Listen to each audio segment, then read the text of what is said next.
Hi and welcome to my 12th video in this series of transformers. Now in my previous video I showed you what is the efficiency of the transformer, and we got this formula. So this eta is equal this, or here this is the power output and this is the power output time plus the core losses times the copper loss. So now let's see when the maximum efficiency occurs. So taking that the voltage on the secondary side V2 is a constant, and if you say that cosine theta 2, the power factor doesn't change, then the highest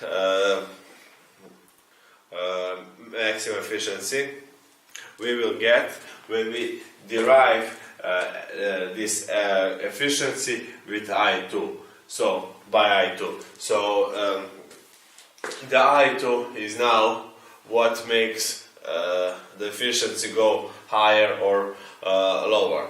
Now we can calculate this, or we can derive all this by I2.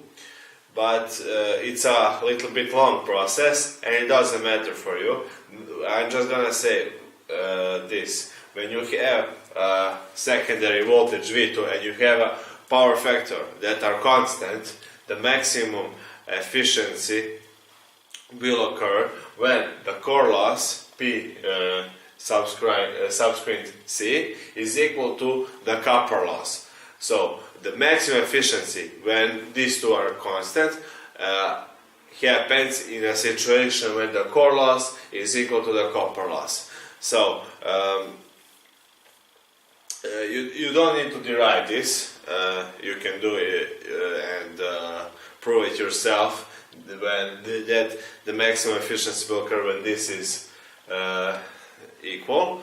But I'm just gonna skip that part. So believe me, this is the real deal. So the core loss equal to the copper loss. Now you know that the copper loss on the full load, so that's the rated current that electrical engineer gives you on the nameplate of the transformer, is equal to I2 squared full load times the R equivalent 2.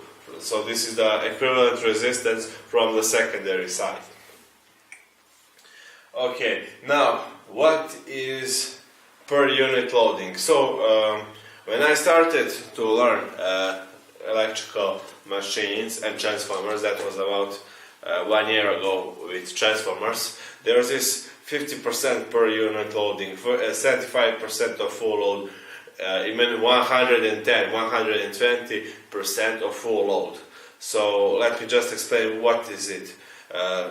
Now, let's say that primary and secondary side voltages, terminal voltages, are usually constant, they don't change. What does change? Well, the current I2 and I1 changes. So if, for example, an engineer or the company, a manufacturer, puts on a nameplate of the transformer that the rated current of the transformer on the secondary is, for example, 100 amperes, and that means that the transformer is going to work full time. So with no heavy losses and all of that, for 100 amperes. Now, if you have, for example, 90 amperes on the secondary, so you brought some load or impedance that is going to draw 90 amperes of current on the secondary, that is 90% of the full load. So you draw smaller amount of current than described on the nameplate of the transformer. If you draw 110 amperes from the secondary on the transformer, then you will have more current than the manufacturer designed to that transformer to work. So then you have 110% of the full load. So that draws more current, and the losses of the transformer is going to be much higher. It's gonna heat up the windings, and the transformer will shorten its working life period. So I hope you now understand what is per unit loading. So you have 50% of full load, that means you draw 50% or half of the rated current on the secondary side. So that is per unit loading. And let's say that we mark per unit loading with sign X, and X is equal to I2, that is the drawn current on the secondary, divided by the full load current that is on the nameplate. So this is the per unit loading. Now, the copper loss is directly proportional to the per unit loading squared times the copper losses on full load. As you can see,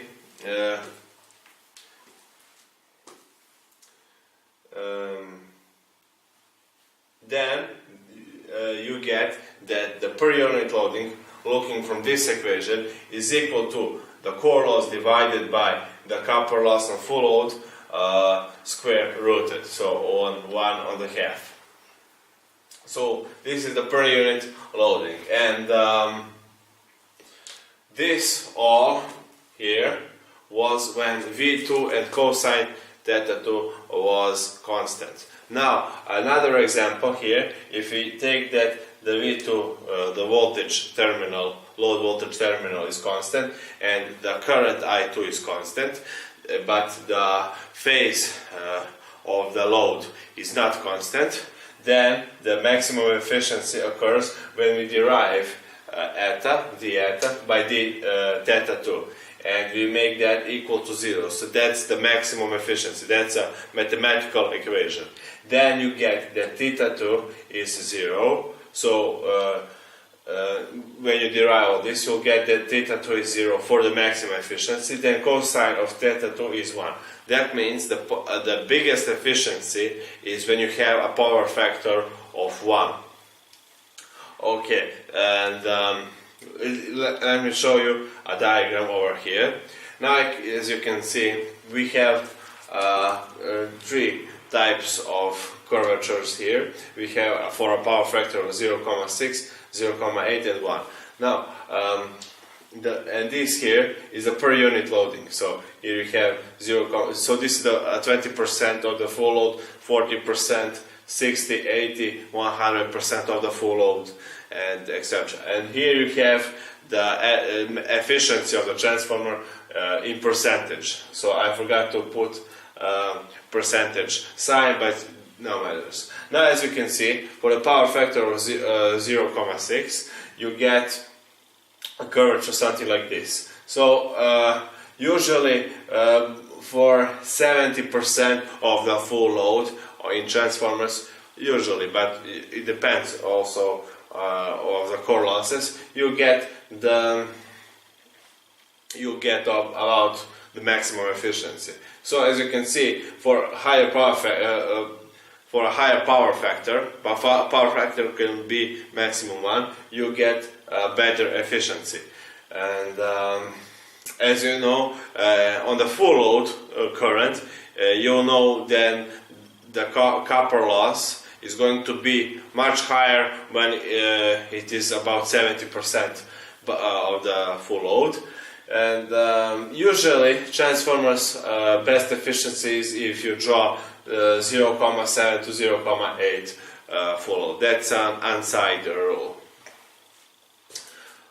Okay, now I think you understand all of it. Let's summarize all this. So the maximum efficiency occurs when the core loss is equal to the copper loss. if these two are constant, and the maximum efficiency occurs when you have a power factor of 1, so if it's a resistive load. And this is the per unit loading, and yeah, that's kind of it for this video. And on my next video I'm going to do an example, and I think it's gonna be more you'll see, you'll know. In my next video I'm going to do an example where we are going to calculate the efficiency of a transformer, where we did, which we did in example number 2. So stay around and see you in my next video. Bye.